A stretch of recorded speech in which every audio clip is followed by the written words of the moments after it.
Hello dear friends, welcome back. இன்னைக்கு half kgல rainbow cake எப்படி செய்யலாம்னு பார்க்கலாம். அதோட ரவுண்ட் ஷேப் கேக்க ஹார்ட் ஷேப்லயே மாத்தி எப்படி பண்ணலாம்னு பார்க்கலாம். First dry ingredientsலாம் சலிச்சுக்கலாம். 1/2 கப் மைதா, 1/2 teaspoon baking powder, 1/4 teaspoon baking soda சேர்த்துட்டு நல்லா சலிச்சிட்டு mix பண்ணி எடுத்து வச்சுக்கலாம். இன்னொரு க்ளீனான பவுல்ல ஒரு பிஞ்ச் சால்ட் சேர்த்துக்கலாம். 1/2 டீஸ்பூன் வெனிலா எசன்ஸ், 2 முட்டை சேர்த்துட்டு லோ ஸ்பீட்ல பீட் பண்ண ஸ்டார்ட் பண்ணிக்கலாம். இப்போ 1/2 கப் சுகரை கொஞ்சம் கொஞ்சமாக சேர்த்து பீட் பண்ண ஸ்டார்ட் பண்ணிக்கலாம். ஹை ஸ்பீடில் வச்சு பீட் பண்ணிக்கோங்க. சுகர் ஃபுல்லாக எடுத்துக்கல, ஒரு 1/4 அளவு எடுத்துருக்கேன். நீங்கள் பவுடர் சுகர் ஆட் பண்ணுறீங்கன்னா ஃபுல்லாக எடுத்துக்கோங்க. ஃப்ரெண்ட்ஸ், நீங்கள் நம்ம சேனலுக்கு புதுசாக இருந்தீங்கன்னா இந்த வீடியோ ஃபஸ்ட் டைம் பார்க்குறீங்கன்னா ப்ளீஸ் லைக் பண்ணுங்கள். நம்ம சேனலை சப்ஸ்கிரைப் பண்ணி சப்போர்ட் பண்ணுங்கள் ஃப்ரெண்ட்ஸ். எக்கும் சுகரும் நல்லா பீட் ஆகி இந்த கன்சிஸ்டன்சி வந்ததுக்கப்புறமா 1 டேபிள் ஸ்பூன் ஆயில் சேர்த்துக்கலாம். குக்கிங் ஆயில் தான் சேர்த்துருக்கேன்.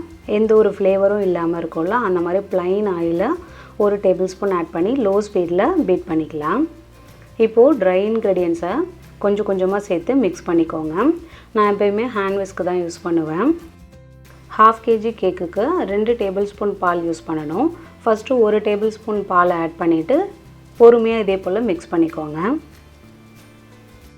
இப்போது பேலன்ஸ் இருக்கிற மாவையும் இன்னொரு டேபிள் ஸ்பூன் பாலையும் கொஞ்சம் கொஞ்சமாக சேர்த்து மிக்ஸ் பண்ணிக்கோங்க. நம்ம சேனலில் 1/2 kg rainbow cake already post பண்ணியிருக்கேன். அந்த வீடியோட லிங்க்கும் கொடுக்குறேன், செக் பண்ணிக்கோங்க. இப்போது பாலையும் மாவையும் கொஞ்சம் கொஞ்சமாக சேர்த்து மிக்ஸ் பண்ணி எடுத்ததுக்கப்புறமா இதே போல் ஒரு சிலிக்கான் ஸ்பேச்சுலா வச்சு சைடில் இருக்கிற மாவையும் ஸ்க்ரேப் பண்ணி எடுத்து கட் அண்ட் ஃபோல்டில் ஒரு 2-3 முறை இதே போல் மிக்ஸ் பண்ணி எடுத்துக்கோங்க. இப்போ ஒரு 3 பவுல் எடுத்திருக்கேன். 3த்துலேயும் இந்த பேட்டரை 3 ஈவனாக பிரிச்சுக்கலாம். First pink colour food gel colour இருக்குல்ல, அதில் ஒரு 2 ட்ராப் ஆட் பண்ணியிருக்கேன். அதை தான் மிக்ஸ் பண்ணிக்கிட்டு இருக்கேன். அடுத்தது yellow food gel colour add பண்ணி அதையும் மிக்ஸ் பண்ணிக்கலாம். அடுத்து ப்ளூ கலரில் ஃபுட் ஜெல் கலர் எடுத்திருக்கேன், அதையும் மிக்ஸ் பண்ணி எடுத்துக்கலாம். கஸ்டமர் நம்மக்கிட்ட 3 லேயர் இருந்தால் போதும்னு சொல்லிட்டாங்க. அதனால 3 லேயரில் 3 கலர் எடுத்திருக்கேன். ரெயின்போ கேக்குங்கிறனால 3 கலர் எடுத்திருக்கேன். 1/2 kg ரெயின்போ கேக் ஹைட்டாக எப்படி பண்ணணும்னா அந்த வீடியோவில் உங்களுக்கு சொல்லியிருக்கேன். அதோட லிங்க்கை கொடுக்குறேன், செக் பண்ணிக்கோங்க.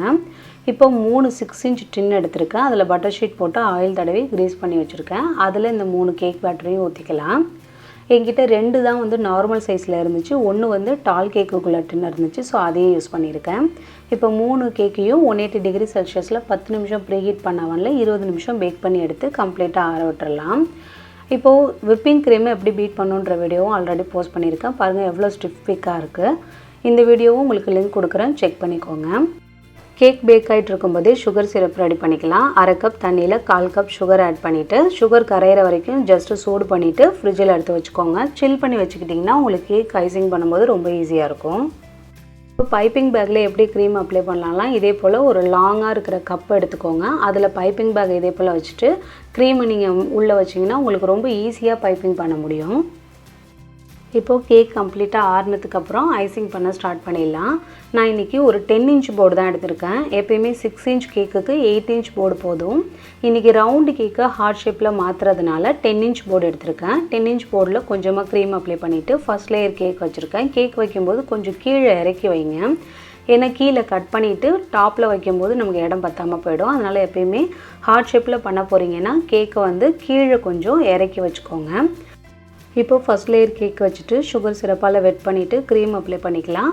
க்ரீம் அப்ளை பண்ணதுக்கப்புறமா மேங்கோ க்ரஷ் ஆட் பண்ணியிருக்கேன். ஏன்னா நம்மக்கிட்ட கஸ்டமர் மேங்கோ ஃப்ளேவரில் கேட்டிருந்தாங்க. அதனால் மேங்கோ க்ரஷ் ஆட் பண்ணிவிட்டு கொஞ்சமாக சாக்கோ சிப்ஸ் ஆட் பண்ணிவிட்டு அடுத்த லேயர் கேக்கும் கொடுத்து இதே போலேயே ஃபில்லிங் கொடுத்துக்கிறேன். இப்போ கேக்குக்கு ஃபில்லிங்லாம் கொடுத்து முடிச்சதுக்கப்புறம் 3வது லேயர் கேக்கையும் வச்சுட்டு இப்போது இந்த கேக்கில் ஒரு ப்ளஸ் சிம்பிள் மாதிரி சும்மா நைஃப் வச்சு லைட்டாக ஒரு கோடு மாதிரி போட்டுக்கோங்க. போட்டுட்டு வி ஷேப்பில் கீழே உள்ள பாகத்தில் வி ஷேப்பில் கட் பண்ணிக்கலாம். அந்த வி ஷேப்பில் உள்ள கட் பண்ண பீஸை டாப்பில் வச்சுக்கலாம். வைக்கிறதுக்கு முன்னாடி கொஞ்சமாக க்ரீம் அப்ளை பண்ணிக்கோங்க. அப்போ தான் உங்களுக்கு அந்த இடத்துல ஸ்டிக் ஆகிருக்கும். இப்போ க்ரீமை பேலட் நைஃப் வச்சு ஈவன் பண்ணிவிட்டு கட் பண்ணியிருந்தோம்ல அந்த பீஸ் 2த்தையும் டாப்பில் வச்சு ஸ்டிக் பண்ணிக்கலாம்.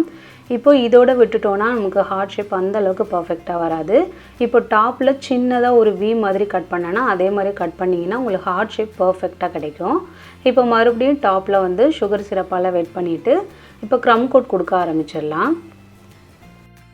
க்ரம் கோட் கொடுக்கும்போது கேக்கோட கொஞ்சம் டச் ஆகிற அளவுக்கு லைட்டாக ப்ரெஸ் பண்ணி க்ரீம் அப்ளை பண்ணிக்கோங்க. அப்போ தான் நீங்கள் அடுத்த லேயர் க்ரீம் கொடுக்கும்போது அந்த கேக்கோட க்ரம்ஸ்லாம் வெளில வராமல் ஈவனாக இருக்கும்.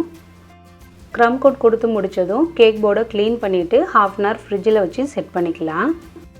ரெயின்போ கேக்குன்றதுனால விப்பிங் க்ரீமில் ஒரு 5 ஃபுட் ஜெல் கலர் யூஸ் பண்ணி பைப்பிங் பேக்கில் க்ரீம் எடுத்து வச்சுருக்கேன். அதை வந்து இந்த கேக்கோட சைடில் கொடுத்துக்கலாம். இப்போ கேக் வந்து கம்ப்ளீட்டாக செட் ஆகிடுச்சு. இப்போது சைடில் இதே போல் க்ரீம் அப்ளை பண்ணிக்கலாம். இப்போது பேலட் நைஃப் வச்சு சைடெல்லாம் இதே போல் ஈவன் பண்ணிக்கோங்க. ஒரே ஈவனாக ஒரு சைடாகவே நீங்கள் ஈவன் பண்ணுங்கள். ஏன்னா நம்ம மல்டி கலர் கொடுத்துருக்கோங்கிறனால ஒரு சைடு போயிட்டு ரிட்டன் வந்தீங்கன்னா எல்லா கலரும் மெர்ஜ் ஆகிடும். அதனால் ஒரு பக்கம் போனீங்கன்னா அதே ஷேப்புக்கு பேலட் நைஃபை கொண்டு போங்க.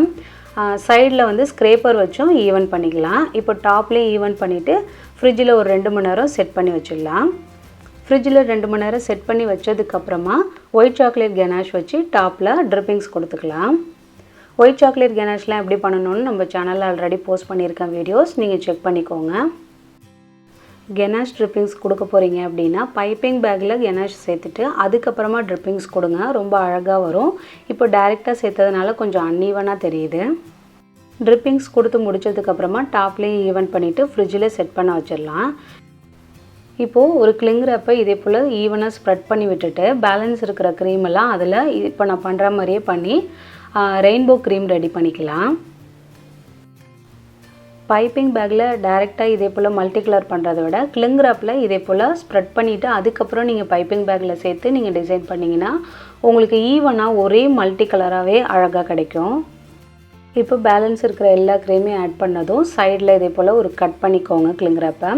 இப்போது சைடில் இதே போல் ஒரு ரோல் மாதிரி பண்ணிவிட்டு அதுக்கப்புறம் பேலன்ஸ் இருக்கிறதையும் கட் பண்ணிவிட்டு இப்போ பைப்பிங் பேக்கில் இந்த க்ரீமை உள்ளே வச்சிட்டோன்னா நமக்கு அழகாக கிடைக்கும். இப்போ பாருங்கள், சின்னதாக கீழே இதே போல் சிசர் வச்சு ஒரு கட் பண்ணிக்கோங்க. இன்றைக்கி சுரல் டிசைனில் இதே போல் தான் ஒரு நாசில் எடுத்திருக்கேன். இது நாசில் நம்பர்லாம் என்கிட்ட இல்லை ஃப்ரெண்ட்ஸ், பேக்கிங் ஸ்டோர்லேயே வாங்கினதுனால நம்பர் எதுவும் இல்லை. இப்போ ஒரு பைப்பிங் பேக்கில் இந்த நாசிலை உள்ளே வச்சுட்டு அதுக்கப்புறம் கீழே வந்து கட் பண்ணிக்கலாம். இந்த நாசிலோட கட்டு வருது பார்த்திங்களா, அதுக்கு கீழே கொஞ்சம் கட்டு பெருசாக கொடுத்துக்கோங்க. ஏன்னா அந்த கட்டும் இந்த பைப்பிங் பேக்கும் டச் ஆச்சுன்னா உங்களுக்கு டிசைன் வந்து ஈவனாக கிடைக்காது. இப்போது எல்லா க்ரீமையும் சேர்த்து அந்த கிளிங் ரேப் இருக்குல்ல, அதை வந்து இந்த பைப்பிங் பேக்கில் உள்ளே வச்சிடலாம். இப்போ பாருங்கள், இதுதான் அந்த டிசைன். இதை தான் நான் வந்து இப்போ கேக் மேலே டிசைன் பண்ண போகிறேன். இப்போ பொறுமையாக இதே போல் ரொட்டேட் பண்ணுங்கள். ரொம்ப ஃபாஸ்ட்டாக பண்ணினீங்கன்னா உங்களுக்கு அன்ஈவன் ஆகிடும். அதே போல் நீங்கள் எப்படி பைப்பிங் பேக் பிடிக்கிறீங்களோ ஃபஸ்ட்டு அதே மாதிரி ஃபைனல் ஸ்டேஜ் வரைக்கும் பிடிச்சிக்கோங்க. ஏன்னா நீங்கள் கொஞ்சம் மாற்றினீங்கன்னா கலர்ஸ் ஒவ்வொரு இடத்துல ஒவ்வொரு மாதிரி மாறிடும். ஸோ எந்த டைரெக்ஷனில் நீங்கள் பிடிக்கிறீங்களோ அதே மாதிரியே வச்சுக்கோங்க. இப்போது கேக் ரெடி ஆகிடுச்சு ஃப்ரெண்ட்ஸ். இப்போ வந்து கேக்கோட பேக்கேஜிங் பார்க்கலாம். இப்போது எந்த போர்டு நம்ம எடுத்துருக்கோமோ அதே சைஸில் கேக் பாக்ஸும் எடுத்துக்கோங்க. நான் இன்றைக்கி 10 இன்ச் போர்டு தானே எடுத்திருந்தேன், அதனால் 10 இன்ச்சில் இருக்கிற பாக்ஸ் எடுத்திருக்கேன். பாக்ஸ் எடுத்துகிட்டு பாக்ஸில் வந்து இந்த மாதிரி அவங்களே ஒரு கட்டு கொடுத்துருப்பாங்க. அது எல்லாமே உள் பக்கமாகவும் மடிச்சுட்டு வெளிப்பக்கமாகவும் மடிச்சுக்கோங்க. அப்படி ஃபோல்டு பண்ணிங்கன்னா தான் உங்களால் பாக்ஸ் பண்ணும்போது ஸ்டிஃபாக கரெக்டாக இருக்கும். இல்லைனா ஒரு மாதிரி வளைஞ்சு நிற்கும், உங்களுக்கு ஈவனாக இருக்காது. அவங்க எங்கெல்லாம் பெண்டு கொடுத்துருக்காங்களோ அந்த இடத்துலலாம் நல்லா உள் பக்கமும் வெளிப்பக்கமும் மடித்து விட்டுருங்க.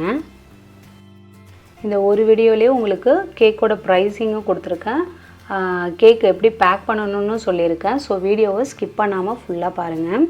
இருக்கிற எல்லா பெண்டையும் இதே போலேயே ஃபோல்டு பண்ணி விட்டுக்கிட்டே இருங்க. உள் பக்கத்துலேயே ஃபோல்டு பண்ணிவிட்டு வெளி பக்கமும் ஃபோல்டு பண்ணுங்கள். அப்போ தான் பாக்ஸ் போடும்போது ரொம்ப உங்களுக்கு ஈஸியாக இருக்கும். நான் எப்பயும் ப்ளைன் பாக்ஸ் தான் யூஸ் பண்ணுவேன், பிரிண்டட் பாக்ஸ்லாம் யூஸ் பண்ணுறதில்ல. ப்ளைன் பாக்ஸ் வந்து நமக்கு பார்க்கவும் லுக் வைஸும் அழகாக இருக்குது, அதனால் ப்ளைன் பாக்ஸ் தான் யூஸ் பண்ணுறேன். அடுத்து இந்த கேக்கோட பாக்ஸோட ஹைட்டு வந்து 5 இன்ச்சு ஹைட்டு.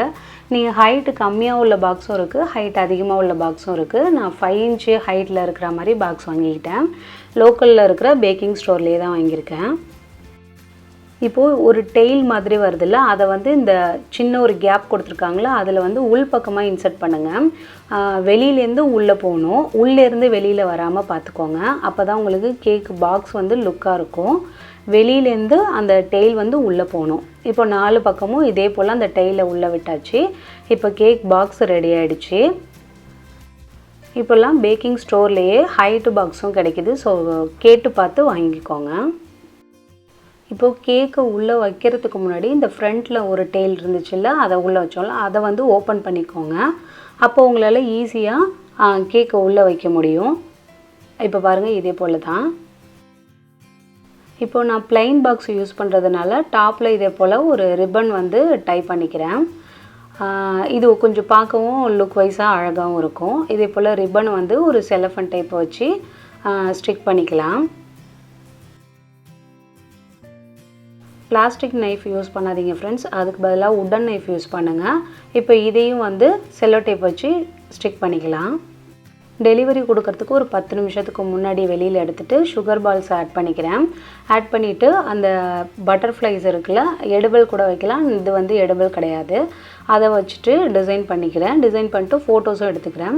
இப்போ சொன்னேன்னா அந்த ஃப்ரண்ட்டில் உள்ள ஓப்பனை எடுத்துகிட்டு அதுக்கப்புறமா நம்ம கேக் போர்டை வச்சோன்னா ரொம்ப ஈஸியாக இருக்கும். இப்போ உள்ளே வச்சுட்டு லைட்டாக மூடி பார்ப்பேன். ஏன்னா லைட்டாக டச் ஆகிடுச்சினாலும் நமக்கு டாப்பில் இருக்கிற டிசைன் போயிடும். இந்த வீடியோட எண்டில் கேக்கோட ப்ரைஸும் கேக்கோட வெயிட்டும் உங்களுக்கு ஷோ பண்ணியிருக்கேன். இந்த வீடியோ உங்களுக்கு பிடிச்சிருக்குன்னு நம்புகிறேன். பிடிச்சிருந்தா ப்ளீஸ் லைக் பண்ணுங்கள், சப்ஸ்கிரைப் பண்ணுங்கள்.